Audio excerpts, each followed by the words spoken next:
चुनाव के समय में कुछ केस कर दिया गया था। हम लोग कानून को मानने वाले लोग हैं, तो प्रधानमंत्री जी का कहीं पे बैनर लगा रहेगा तो क्या इसका मतलब प्रधानमंत्री जी के ऊपर केस कर देंगे? पहले से कोशिश कर रहे थे कि जातिगत जनगणना हो, केंद्र सरकार नहीं कराती है तो राज्य सरकार अपने खर्चा से कराए। उनके बाद अगर मुख्यमंत्री जी न सुन रहे तो गठबंधन तोड़ लेना चाहिए। सरकार उन्हीं का है, तो करना है तो कीजिए ना भाई, मना किसने किया? मैं हूं आपके साथ सरफराज आलम। सहरसा पहुंचे बिहार सरकार के पूर्व मंत्री वो वीआईपी सुप्रीमो मुकेश सहनी इस वक्त हमारे साथ मौजूद है। सर, सहरसा आना हुआ, कोर्ट पेशी में गए थे, क्या था पूरा मामला?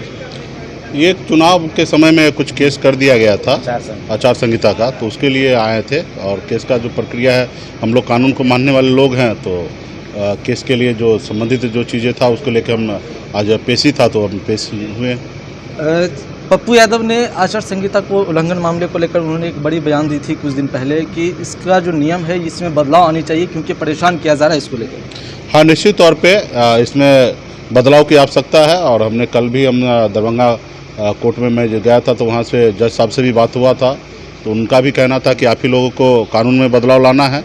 और इसमें सही है कि लोगों को परेशान किया जाता है और जो केस लिखते हैं उनको भी पूरी जानकारी नहीं है। जैसे मेरे पास मैं जो केस में आया हूँ उस केस से दूर दूर तक मेरा लेना देना नहीं है। उस केस में मैं आया हूँ, कैंडिडेट मैं हूँ, कोई प्रचार कर रहा है, कहीं गलत कर रहा है तो उनके ऊपर केस होना चाहिए, नहीं कि कैंडिडेट के ऊपर होना चाहिए। अब गाड़ी मालिक के ऊपर केस कर दिया गया, ड्राइवर के ऊपर केस कर दिया गया, तो ये कहीं नहीं सही है। दूसरा केस एक है कि कहीं पे किसी के नाम पे बैनर लगा हुआ है उसके आधार पे केस कर देना, तो ये सही नहीं है। अभी तो प्रधानमंत्री जी का कहीं पे बैनर लगा रहेगा तो क्या इसका मतलब प्रधानमंत्री जी के ऊपर केस कर देंगे? तो यही सब चीज़ें जो है इस पे थोड़ा बड़े पैमाने पे कानून में बदलाव होना चाहिए। अंग्रेज के ज़माना में जो कानून बना था वही कानून पे आज भी हमारे देश में न्यायपालिका में सब चीज़ें है, तो इसमें बहुत बड़ा बदलाव लाने की आवश्यकता है। केस किस तरीके से कैसे होना चाहिए, इसमें लोग बेवजह से परेशान हो रहा है, लोगों का समय बर्बाद हो रहा है, कोर्ट का समय बर्बाद हो रहा है, लोगों परेशानी में का सामना करना पड़ता। तो इस पर हम लोग आने वाले समय में पहल करेंगे कि इसमें बदलाव हो और जो कानून जो है वो कानून अपने अनुकूल काम करे और लोग को इतना भी ढील ना दे कि वो गलत करे, लेकिन ऐसा भी ना हो कि लोग परेशान हो। जातीय जनगणना पर मोहर लग चुका है, इसको लेकर क्या कुछ कहना? नहीं, अच्छा है, माननीय मुख्यमंत्री जी को धन्यवाद हमने दिया है। इस पर हम लोग तो पहले से कोशिश कर रहे थे कि जातिगत जनगणना हो, केंद्र सरकार नहीं कराती है तो राज्य सरकार अपने खर्चा से कराए। और मुख्यमंत्री जी कल कैबिनेट से पास भी किए, राज्य सरकार अपने खर्चा से जातिगत जनगणना करेंगे।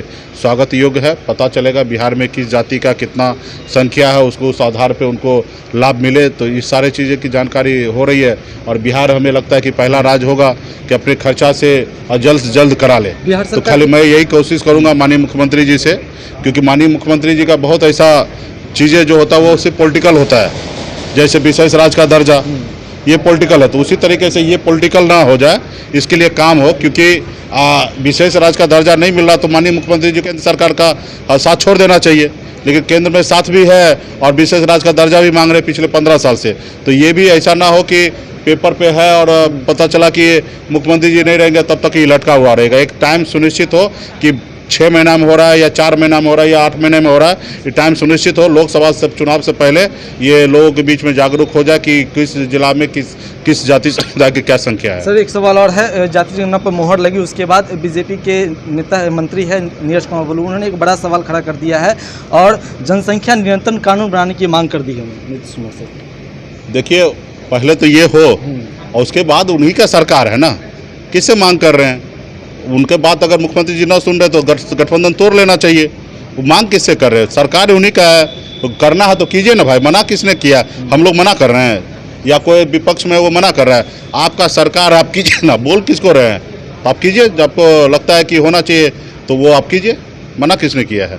चलिए, कहीं कहीं मुकेश सहनी जी थे, इन्होंने सारी प्रतिक्रिया उन्होंने दी है, जातीय जनगणना को लेकर उन्होंने बड़ी बात उन्होंने की है।